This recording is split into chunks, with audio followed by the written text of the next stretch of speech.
नमस्कार, जय हिंद प्यारे साथियों। स्वागत है आप सभी का आपके अपने यूट्यूब चैनल अमन स्टडी पॉइंट में। तो साथियों, इस वीडियो में हम लोग देखेंगे यूपी टेट नवंबर 2018 में पूछे गए हिंदी के प्रश्नों को। तो चलिए देखते हैं आज के प्रश्नों को, जो कि आपके एग्ज़ाम के लिए काफ़ी महत्वपूर्ण होने वाले हैं। तो साथियों, प्रश्न है आप सभी के स्क्रीन पे, प्रागैतिहासिक में किस उपसर्ग का प्रयोग है। तो यहाँ पर साथियों, जो प्रागैतिहासिक है, इसका जब हम लोग उपसर्ग की बात करेंगे तो इसमें प्राक उपसर्ग का प्रयोग हुआ है। तो प्राक धन इतिहास धन इक मिलके यहाँ पर जो प्रत्यय है, इसमें प्रत्यय इक लगा हुआ है। तो प्रत्यय की बात करें, प्रत्यय जो है किसी मूल शब्द के अंत में जुड़ते हैं, और जो उपसर्ग होते हैं किसी भी मूल शब्द के पहले जुड़ते हैं, और उसमें जुड़ने के बाद वो क्या करते हैं, उसको उसके अर्थ को बदल देते हैं, यानी परिवर्तित कर देते हैं। तो आंसर लगाएंगे बी के साथ। चलेंगे अगले प्रश्न की ओर। अगला प्रश्न है, तुलसीदास किसकी कविता है। तो तुलसीदास जो कविता है साथियों, यह सूर्यकांत त्रिपाठी निराला जी की कविता है। आंसर हमारा चला जाएगा ऑप्शन डी के साथ।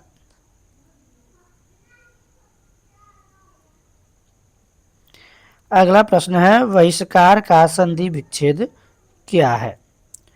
तो बहिष्कार, यहाँ पर आप लोग कमेंट बॉक्स में बताएंगे बहिष्कार में कौन सी संधि है, व्यंजन संधि है, विसर्ग संधि है, या फिर स्वर संधि है। तो कमेंट में आपको आंसर बताना है। इसका सही जो आंसर होगा साथियों, वही धन कार हो जाएगा। ए के साथ आंसर लगाएंगे। तो यहाँ पर साथियों विसर्ग संधि है, ये आप लोग याद रखेंगे। चलेंगे अगले प्रश्न की ओर। वैदेही वनवास किसकी रचना है। तो ये साथियों जो रचना है, अयोध्या सिंह उपाध्याय की रचना है। अयोध्या सिंह उपाध्याय के साथ आंसर लगाएंगे। चलेंगे अगले प्रश्न की ओर। अगला प्रश्न है, निम्न में पुल्लिंग शब्द का चयन कीजिए। तो यहाँ पर साथियों पुल्लिंग शब्द बताना है। आंसर हो जाएगा आपका यहाँ पर बी, पहिया। तो बी के साथ आंसर लगाएंगे।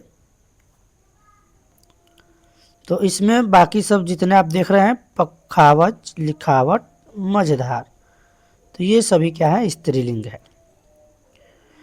अब यहाँ पर साथियों जो प्रश्न अगला दिया गया है, इसमें इस गद्यांश को पढ़कर प्रश्नों के सही विकल्प छांटने हैं। तो एक बार इसको आप लोग स्क्रीनशॉट ले लेंगे या फिर इसे पढ़ लेंगे वीडियो को रोक करके। स्पष्टता, आत्मविश्वास, विषय की अच्छी पकड़ और प्रभावशाली भाषा में अपने विचारों और भावनाओं को व्यक्त करना ही संप्रेषण कला है, जो निरंतर अभ्यास से निखारी जा सकती है।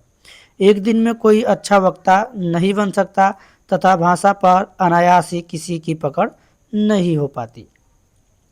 इसी अभ्यास से स्वामी विवेकानंद ने जिस संप्रेषण कला का विकास किया था, उसने विश्व धर्म सम्मेलन में लाखों अमेरिका वासियों को चकित और मोहित कर दिया था। तो ये अपना गद्यांश है, और इसके संबंधित ये जो प्रश्न दिया गया है कि संप्रेषण कला क्या नहीं है। तो ये पूछा गया है क्या नहीं है। आत्मविश्वास है, विचारों और भावनाओं को व्यक्त करना, प्रभावशाली भाषा, या फिर अलंकरण। तो साथियों इस प्रश्न का जो हमारा सही जवाब जाएगा ऑप्शन बी के साथ, अलंकरण नहीं है। बी के साथ आंसर लगाएंगे।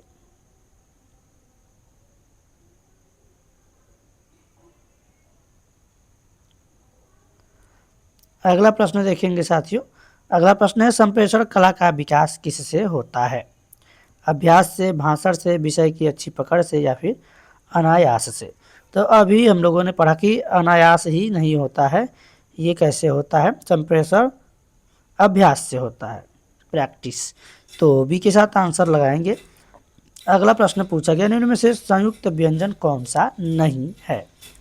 तो ये आपको बताना है। अब यहाँ पर देखेंगे छ की बात करेंगे तो क और स प्लस स मिलके होता है छ। तो ये हमारा संयुक्त व्यंजन है। त्र की बात करें तो त प्लस र बन के त धन र बन के मिलता है त्र। ज्ञ की बात करें तो ज और प्लस यह मिलके बनता है आपका ज्ञ। तो यहाँ पर ये सभी छ त्र ज्ञ क्या है, संयुक्त व्यंजन है। एक और आपका संयुक्त व्यंजन है स्र, इसको भी याद रखेंगे, ये बनता है स प्लस र से। तो यहाँ पर हमारा आंसर जाएगा साथियों बी के साथ, बी के साथ आंसर लगाएंगे। 4 संयुक्त व्यंजन है, छ त्र ज्ञ और स्र, इसको आपको याद रखना है। तो चलेंगे अगले प्रश्न की ओर। अगला प्रश्न है साथियों, मृत्युंजय पद में कौन सा समास है? मृत्युंजय। अब यहाँ पर मृत्युंजय का अर्थ होता है मृत्यु को जीतने वाला, अर्थात शिव। यानी जहाँ पर अर्थ क्या हो तीसरे पे जाए तो यहाँ पर क्या होता है, बहुब्रीहि समास होता है। एक के साथ आंसर लगाएंगे। यहाँ पर दोनों पदों में, यहाँ पर दोनों पद जो होते हैं प्रधान नहीं होते हैं। यहाँ पर क्या होता है, किसी तीसरे पद पे क्या होता है, इसका जो है अर्थ निकलता है। तो यहाँ पर हम लोग एक के साथ आंसर लगा देंगे। चलेंगे अगले प्रश्न की ओर। अलंकार में किस उपसर्ग का प्रयोग है? अलंकार में किस उपसर्ग का? अभी उपसर्ग से ये दूसरा प्रश्न है, एक ही पेपर में आप देख सकते हैं। तो उपसर्ग और प्रत्यय से प्रश्न जरूर पूछे जाते हैं। तो यहाँ पर साथियों अलम धनकार हो जाएगा, अलम।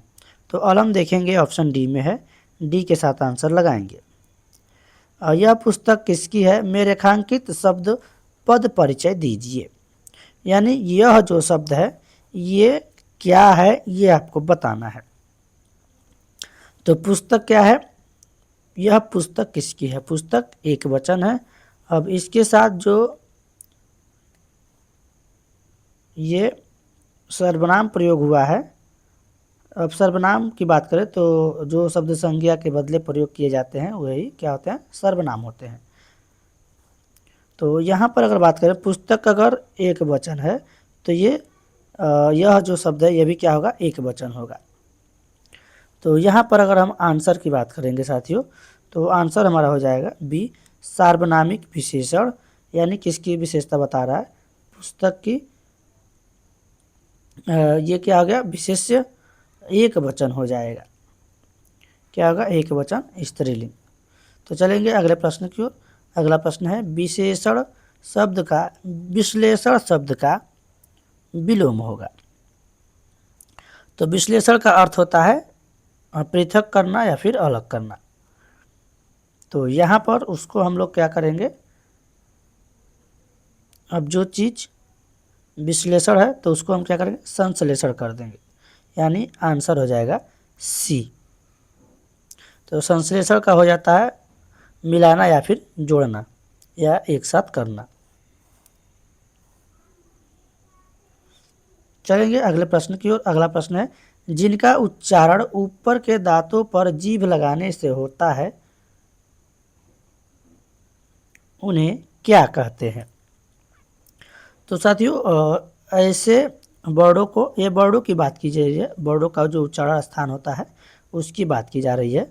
तो यहाँ पर हमारा सही दांतों में लगाते हैं जीभ लगाने से दंत्य। तो ये हमारा सी आंसर हो जाएगा, दंत्य। कंठ, तालु, मूर्धा, दंत्य, ओष्ठ।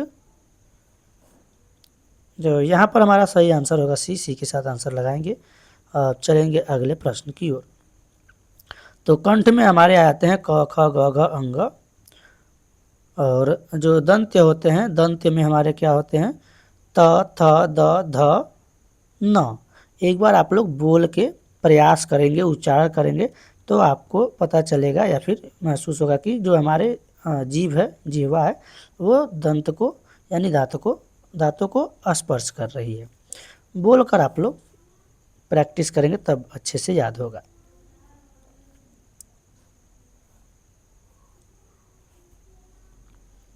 चलिए देखते हैं अगले प्रश्न को। अगला प्रश्न साथियों, निम्नलिखित में से ऊष्म व्यंजन कौन से हैं? अब ऊष्म व्यंजन की बात करें तो ऊष्म व्यंजन ऐसे व्यंजन होते हैं जिनको उच्चारण करते समय मुख से गर्म हवा निकलती है, तो उन्हें उष्मा यानी उष्मा, तो उष्मा कब निकलती है? जब पानी या कुछ भी गर्म होता है तो उष्मा निकलता है। इस प्रकार से आप लोग इसको याद रख सकते हैं ट्रिक के माध्यम से। उष्ण व्यंजन कौन कौन होते हैं? स, स, ह। तो इसमें आप लोग देख लेंगे स, स, स और ह। तो उष्ण व्यंजन यहाँ पर देखेंगे स, स, स, यानी कि आप यहाँ पर बी के साथ आंसर लगा देंगे। अगला प्रश्न है अत्यधिक का विलोम क्या है? अत्यधिक, तो अत्यधिक शब्द का अर्थ होता है ज़्यादा या फिर बहुत अधिक। तो अत्यल्प यानी कि कम, बहुत कम हो जाएगा अत्यल्प। तो बी के साथ आंसर लगा देंगे। चलेंगे अगले प्रश्न की ओर। रीत का विलोम क्या है? यह है रीत। रीत का विलोम कुरीतु हो जाएगा। तो रीत, यहाँ पर इसका विलोम पूछा गया है, तो अकुरीतु, यहाँ पर अगर कुरीतु नहीं है तो आप अनितु, अनऋतु लगा देंगे, यानी कि अनऋतु यहाँ पर बी हो जाएगा लास्ट में। तो इसमें भी तो आंसर यहाँ पर आराम से लगाएंगे बी के साथ। अगला प्रश्न है संकल्प शब्द में उपसर्ग बताइए। यहाँ देखिए 3-3 उपसर्ग से प्रश्न पूछे गए हैं। एक ही पेपर में उपसर्ग से 3 प्रश्न पूछे गए हैं। उपसर्ग यहाँ पर सम हो जाएगा, सम संकल्प।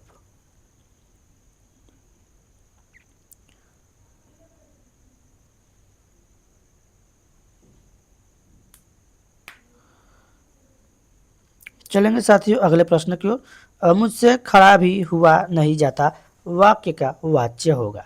तो ऐसे जहाँ भी आए, मुझसे चला नहीं जाता, मुझसे बोला नहीं जाता, मुझसे हंसा नहीं जाता, तो ऐसे अगर आपके प्रश्न में पूछा जाए तो वहाँ आप लगाएंगे भाववाच्य, यानी यहाँ भाव, भावना को बताया जा रहा है या फिर भाव को प्रकट किया जा रहा है।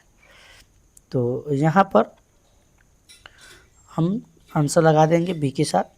अब चलेंगे अगले प्रश्न की ओर।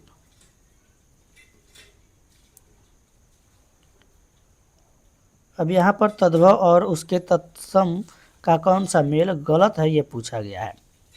तद्भव और तत्सम से शब्द से प्रश्न पूछा गया है। लुनाई, लावण्यता, लौंग, लवंग, आंत, अंत्र, आयसु, आदेश। तो 49 क्वेश्चन है। यहाँ पर आंसर की बात करेंगे, पूछा गया है मेल कौन सा गलत है, ये हमको बताना है। तो लवणता का लुनाई हो जाएगा, सही है। लवंग का लौंग हो जाएगा, ये भी सही है। आंत का आंत्र दिया है, आंत्र का आंत, ये अंत्र दिया है, आंत्र होना चाहिए। तो यहाँ पर सी वाला तो यहाँ पर गलत हो जाएगा, हमारा सी आंसर हो जाएगा। और आदेश का होता है आयसु, ये सही है। तो सी के साथ हम लोग आंसर लगा देंगे। चलेंगे अगले प्रश्न की ओर। अगला प्रश्न है साथियों कि लेखक और उसकी रचना का कौन सा जोड़ा गलत है, ये बताना है। तो यहाँ पर साथियों परिमल की बात करें, स्कंदगुप्त दिया गया है, स्कंदगुप्त। इसमें आपका जो अगला प्रश्न है साथियों, हमारा अगला प्रश्न भी हमारा कवि और उसकी रचना से है। यहाँ पर पहले हम लोग इसको देख लेते हैं। यहाँ पर कवि और उसकी रचना का कौन सा जोड़ा सही नहीं है, ये देखिए। और यहाँ पे देखिए ये कौन सा गलत है, यानी दोनों का कहने का मतलब एक ही है कि गलत और सही नहीं है। यानी कि प्रश्न सेम है, बस यहाँ पर रचना है और यहाँ पर कवि दिया गया है। तो लेखक और कवि यहाँ पर दिया गया है। तो यहाँ पर अगर बात करें साथियों परिमल की, तो परिमल हो जाएगा ये सूर्यकांत त्रिपाठी निराला। शिवराज भूषण की बात करें, भूषण। शब्द रसायन देव, और उद्धव शतक भारतेंदु हरिश्चंद्र। इसमें साथियों जो हमारा सही जवाब होगा और डी हो जाएगा, यहाँ पर डी। ये जो है सही नहीं है, यानी जोड़ा गलत है, क्योंकि जो ये रचना है उद्धव शतक पद्य है, ये जगदास नाथ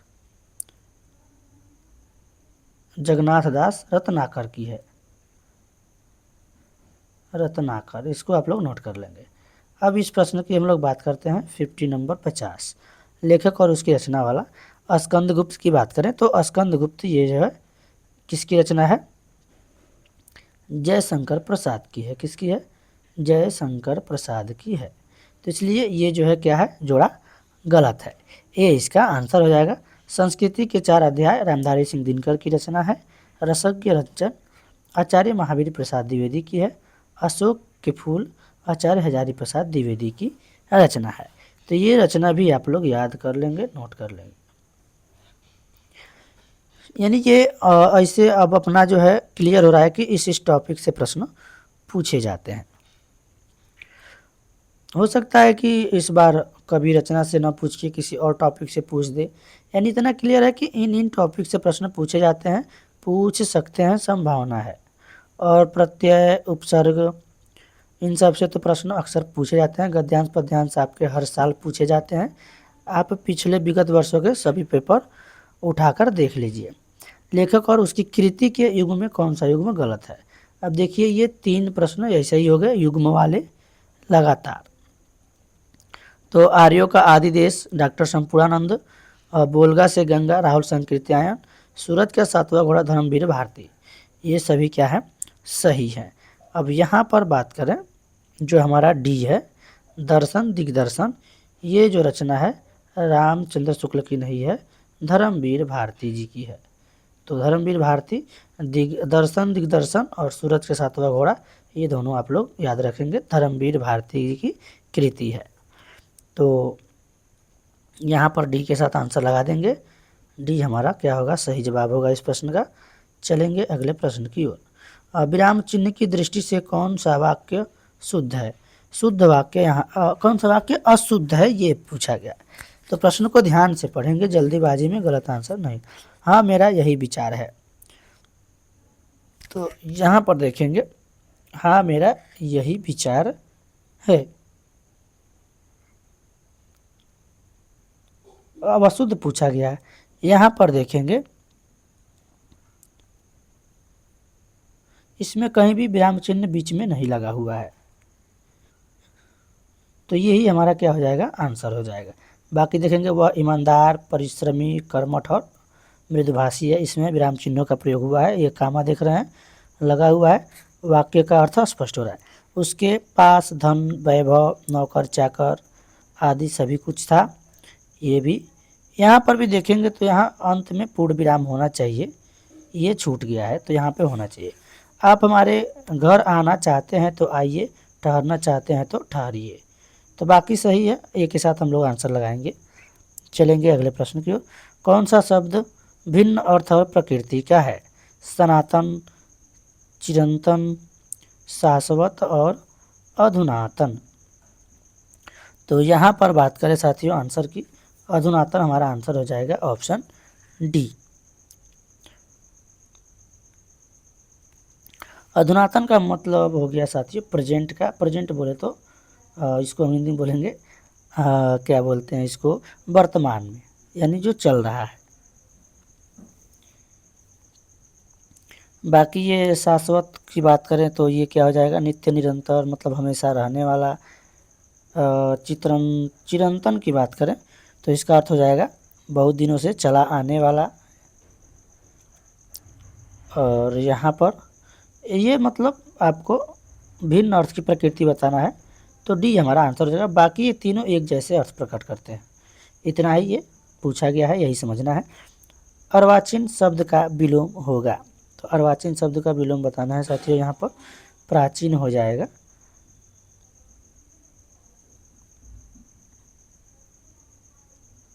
अभी जो हम लोगों ने यहाँ प्रश्न में देखा अधुनातन, तो अधुनातन क्या होता है? ये अर्वाचीन ही होता है।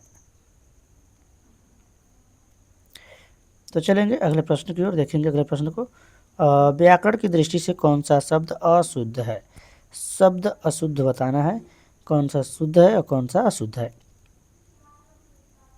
तो यहाँ पर बिरहड़ी की अगर बात करें साथियों तो ये क्या है? अशुद्ध है। बिरहड़ी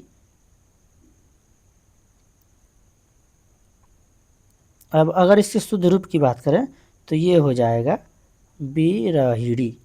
यहाँ पे हमें छोटी की मात्रा लगेगी, तब जाके ये शुद्ध शब्द बनेगा, बिरहिड़ी। अगला प्रश्न देखेंगे साथियों, निम्न में से कौन सा युग्म गलत है? मुट्ठी गर्म करना, रिश्वत देना, लुटिया डूबना, सारा काम चौपट होना, सब्ज बाग दिखलाना, हरा भरा करना, माई का लाल साहसी व्यक्ति।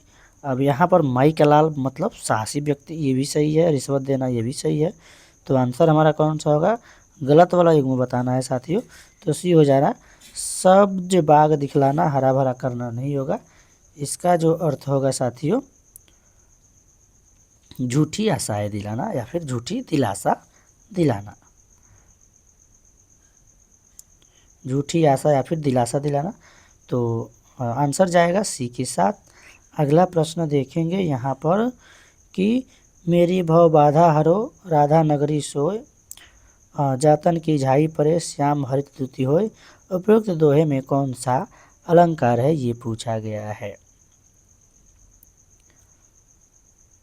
अब यहाँ पर देखेंगे रूपक और श्लेष दिया गया है, तो यहाँ पर श्लेष अलंकार भी हो जाएगा और रूपक भी। तो आंसर फिलहाल हम लोग एक ही साथ लगाएंगे, श्लेष अलंकार।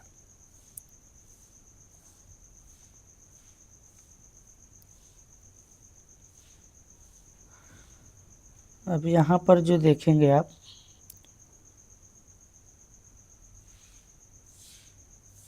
यमक अलंकार है। यमक अलंकार वहाँ होता है जहाँ पे एक शब्द दो बार आए और दोनों का अर्थ क्या हो, भिन्न भिन्न हो। तो वहाँ तो हमारा यमक अलंकार होता है, जैसे कनक कनकते सौगुनी मादकता अधिका, या खाए बौराय जग या पाए बौराय। एक और होता है, इसका उदाहरण देखेंगे यमक अलंकार का, काली घटा का मान घटा, यानी घटा दो बार आया है। एक घटा का मतलब होता है घटना, कम होना, और एक घटा का जो अर्थ होता है साथियों वो होता है बादल या फिर जो बादल घिरते हैं आसमान में। अब यहाँ पर अगर श्लेष अलंकार की बात करें तो दो शब्द आते हैं और दोनों के अर्थ क्या होते हैं, जैसे कि आपने उदाहरण सुना होगा,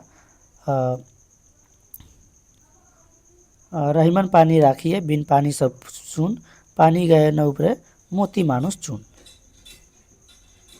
तो वहाँ पर दो पानी है, दो शब्द आया, दोनों का अर्थ क्या होता है, एक ही होता है। अब यहाँ पर रूपक अलंकार दिया गया है, तो यहाँ पर साथियों आप लोग क्या करेंगे, ए के साथ आंसर लगाएंगे, श्लेष अलंकार। यहाँ पे राधा की बात की गई है, छाया की बात की गई है, ये इसलिए रूपक अलंकार को प्रदर्शित कर रहा है।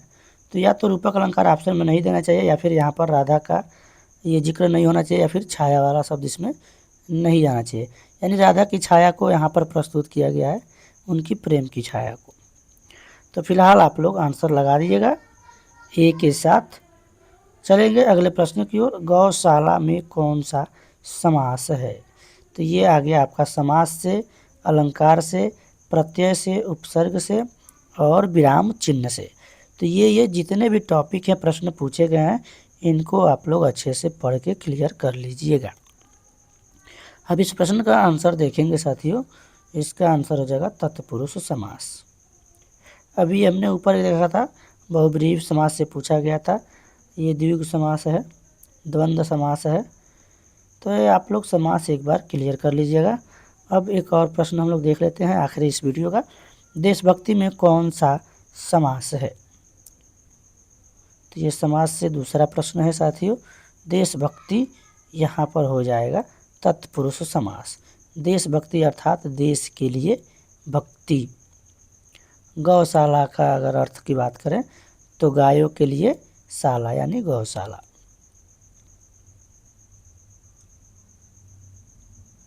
तो यहाँ पर गायों के लिए यानी कहीं ना कहीं इसमें क्या हो रहा है, जो विभक्ति है वो लुप्त हो जा रही है, यानी छिप जा रही है। तो साथियों वीडियो कैसा लगा कमेंट बॉक्स में ज़रूर बताइएगा, और वीडियो पसंद आया हो तो वीडियो को एक बार लाइक और शेयर कर दीजिएगा, और चैनल पर पहली बार है तो चैनल को सब्सक्राइब कर लीजिएगा ऐसे ही वीडियो देखने के लिए। मिलते हैं नेक्स्ट वीडियो में, तब तक के लिए धन्यवाद। जय हिंद।